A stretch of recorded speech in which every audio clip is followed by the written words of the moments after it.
Was passiert eigentlich bei einem Taucherunfall an Bord? Genau dann kommt nämlich unsere Druckkammer ins Spiel. Und heute zeige ich euch, wie wir an Bord mit solchen lebensgefährlichen Situationen umgehen und vor allem, wie wir uns im Zweifel darauf vorbereiten. Moin, mein Name ist Hendrik und ich war 13 Jahre lang aktiver Marineoffizier. Heute bin ich Reservist. Und ich nehme euch mit hier auf meiner Reise beim Indo-Pacific Deployment 2024 an Bord des Einsatzgruppenversorgers Frankfurt am Main.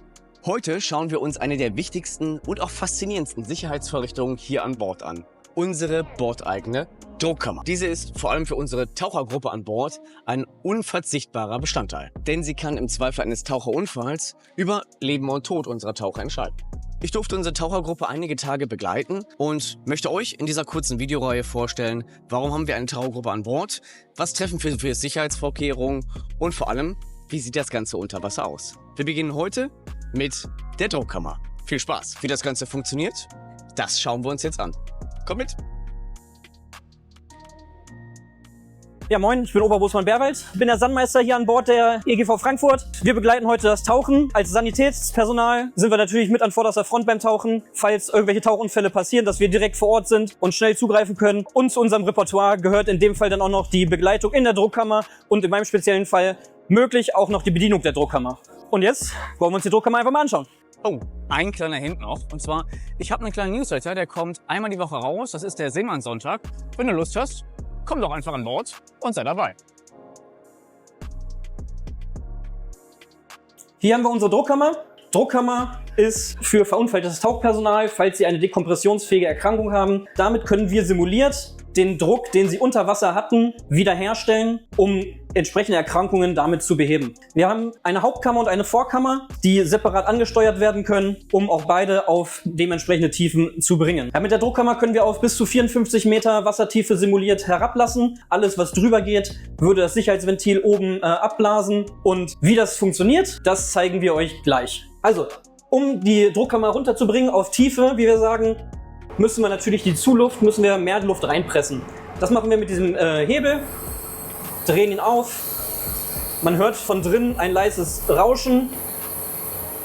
Damit würden wir die Luft reinbringen und müssten manuell auch noch schauen, auf welcher Tiefe wir sind, da wir hier nur bei der Druckkammer ein normales Manometer, ein normales Druckmanometer haben, mit dem wir dann die Tiefe bestimmen können, auf der wir uns gerade befinden mit der Druckkammer. Für uns vorgeschrieben sind auch noch gewisse Abtauchtiefen. Wir dürfen also in einer normalen Behandlungsfahrt nicht schneller als 6 Meter die Minute, was ja eigentlich auch schon ein rasanter Abstieg ist, überschreiten. Wir haben hier einmal die Hebel und die Regulatoren für die Hauptkammer, in der sich auch 3 Personen aufhalten können. Und wir haben einmal separat in Gelb markiert für die Vorkammer, in der wir natürlich nur eine Person ein- oder ausschleusen können. Deshalb ist dort auch nur mit einer Person, ja, piktogrammt, würde ich jetzt mal sagen. Natürlich ist die Druckkammer auch zur Behandlung da. Wir benutzen dann dort rein Sauerstoffatmungen während der Druckkammerfahrt. Die können wir hier über die kompletten blauen Leitungen regulieren. Und dazu gehört noch, wenn wir wirklich eine Druckkammerfahrt machen, dass wir den Tiefenschreiber anschmeißen, dass der dann auch misst und aufzeichnet, wie schnell wir aufsteigen oder wie schnell wir natürlich abtauchen.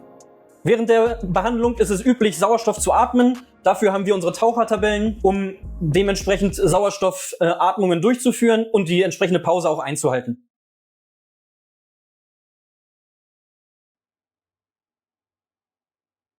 Sollte ein Taucherunfall ausgelöst werden und wir benötigen die Druckkammer, wird natürlich die Entscheidung vom Taucherarzt gefällt, welche Kammer wir fahren, welche Tauchtiefen. Dementsprechend muss der Taucher in die Druckkammer rein, wird innen drin verschlossen, ein tauchmedizinischer Assistent ist mit dabei und dann wird die Druckkammerfahrt begonnen.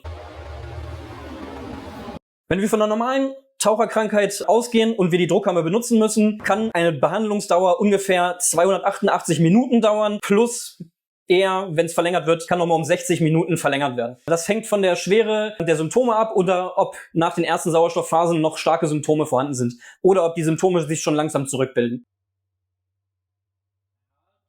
Ja, wir sind jetzt hier in der Druckkammer, testen als erstes die Notsignaleinrichtung, indem wir auf den schönen Knopf drücken. Draußen piept's, wird quittiert, funktioniert. Als nächstes versuchen wir unseren alten Ackerschnacker, ob der noch hervorragend funktioniert. Ja, Frageverständigung? Ja, ebenfalls laut und klar und versuchen dann natürlich im nächsten Gang noch die Gegensprechanlage. Von innen ist es ein dauerhaftes Sprechen, das heißt, alles, was wir hier drin reden, wird draußen gehört. Von draußen muss der Knopf gedrückt werden, dass er mit uns sprechen kann. Uhrzeit 7 nach 1. 7 nach 1, ja. Also wir machen jetzt den Druckkammertest. Wir bereiten die Druckkammer fürs Tauchen vor. Da müssen wir natürlich sämtliche Notsignaleinrichtungen, alle Warneinrichtungen überprüfen und auf die Funktionsfähigkeit der Druckkammer achten, dass auch alles wirklich so funktioniert, wie es funktionieren sollte. Dazu gehört unter anderem die Kontrolle der Masken, ob sie wirklich auch das tun, was sie sollen, indem Sauerstoff oder die Druckluft ankommt, dass der Patient auch drin atmen kann. Dazu stellen wir diese Schraube rein und sobald ein bisschen was entweicht, wissen wir, dass diese Maske fertig to go ist, dass die also funktioniert. Das machen wir auch mit den üblichen Masken, mit den übrigen, haben dann, zumindest für die Kammer hier hinten, alles geprüft. Feuerlöscher sind da, Masken funktionieren auch, super. Das ist ja nicht nur die Hauptkammer hier in der Druckkammer, sondern auch noch die Vorkammer, falls wir nochmal Personal ein- oder ausschleusen müssen während der Druckkammerfahrt. Separat kann man die ansteuern, hat ebenfalls eine Maske auch zum Ausschleusen für Sauerstoffatmungen, wird genauso geprüft wie drüben, funktioniert auch einwandfrei. Und hier haben wir auch nochmal die gleichen Warneinrichtungen wie drin. Wir haben einen Feuerlöscher, wir haben die Gegensprechanlage auch hier und wir haben auch wieder eine Notsignalanlage und den Ackerschnacker. Uhrzeit ist jetzt hier auch 10 nach 1. 10 nach 1. Und damit wären wir zur Innenraumkontrolle fertig. Das ist also unsere Druckkammer. Die ist jetzt klar zum. Und jetzt können wir zum Tauchen kommen.